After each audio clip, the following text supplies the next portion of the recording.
Doctor ஏன் பயங்கரவாதியாகவும் தீவிரவாதியாக மாற வேண்டிய அவசியம் என்ன? குறிப்பாக இஸ்லாமியர்கள், அதே போல கிறிஸ்துவர்கள் ஒரு டாக்டர் படிக்கணும் அப்படின்னாலோ, ஒரு இன்ஜினியர் ஆகணும் அப்படின்னாலோ சிரமப்பட்டு படிச்சு ஒரு எதிர்நீச்சல் போட்டு தான் வர வேண்டிய சூழல் இருக்குது.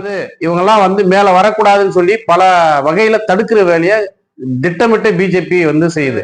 ஒரு பொய்யான வழக்குகளை அவங்க மேல போடுறது, இதன் விளைவாகத்தான் அவர்கள் இந்த பயங்கரவாத செயலில் ஈடுபடுறதுக்கான ஒரு தூண்டுதலை இன்றைய ஆளக்கூடிய பிஜேபி அரசு செய்கிறது. நாட்டில் இருக்கக்கூடிய ஒட்டுமொத்த மக்களும் இந்த RSS பிஜேபி சங்கி கும்பல், இங்க சங் பரிவார்கள் இந்த பயங்கரவாதம் தீவிரவாதம் முறியடிக்கணும். இனிமேல் அப்படி ஒரு செயல் நடக்கக்கூடாதுன்னா பிஜேபியை நிரந்தரமாக வீழ்த்த வேண்டும்.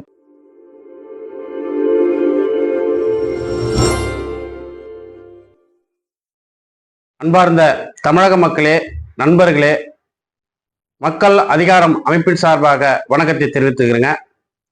நேற்று முன்தினம் டெல்லியில செங்கோட்டை அருகே கார் வெடிகுண்டு வெடிச்சது. இது ஒரு தீவிரவாத செயல்னு சொல்லி பத்திரிகை செய்தி வந்திருக்குது. இந்த செயலை மக்கள் அதிகாரம் சார்பாக நாங்கள் வன்மையாக கண்டிக்கிறோம். ஏனென்றால் பொதுமக்கள் கொல்லப்படுவது ஒருபோதும் மக்கள் அதிகாரம் ஏற்றுக்கொள்ளாது. குண்டு வெடிச்சு 13க்கும் மேற்பட்டவர் இறந்து போனாங்க.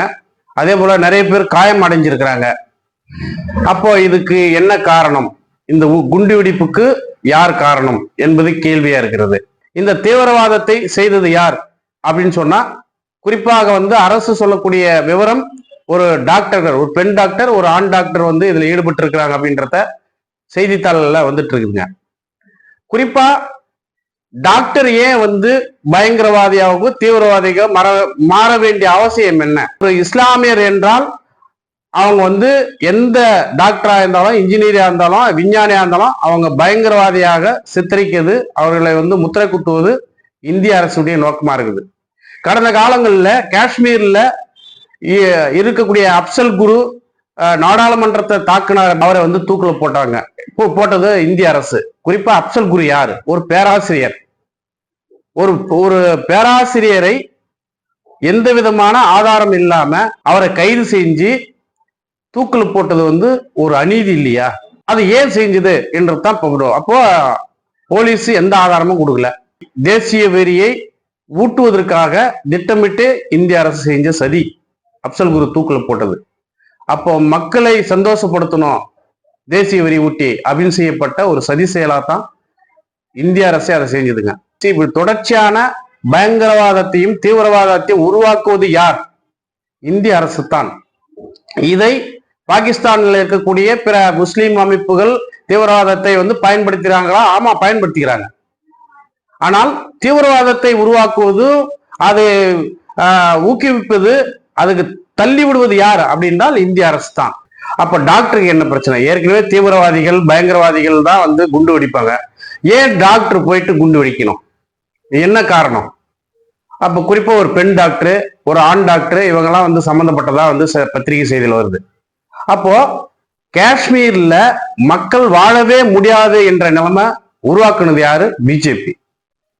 சமீபத்துல கூட பாத்தீங்கன்னா அந்த காஷ்மீர் மக்கள் அந்த காஷ்மீர்ல சுதந்திரமா வாழ முடியல, எந்த வேலைக்கும் போக முடியல, போராட முடியல, வீட்டு சிறையில அடைக்கி வச்சு அரசு முடக்கி வச்சிருக்குது.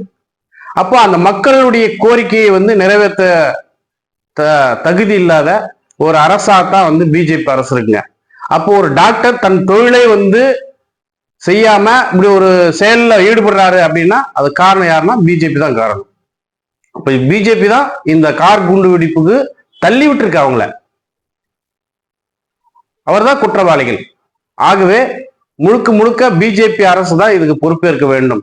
குறிப்பாக இப்படிப்பட்ட தாக்குதல் நடத்துவதற்கு பதிலாக காஷ்மீர் மக்களை அழைத்து அவர்களுடைய குறைகள் என்ன, அவர்கள் பிரச்சனை என்ன, இதெல்லாம் தீர்க்கிறதுக்கு வக்கற்ற ஒரு அரசாக பிஜேபி அரசு இருக்குது.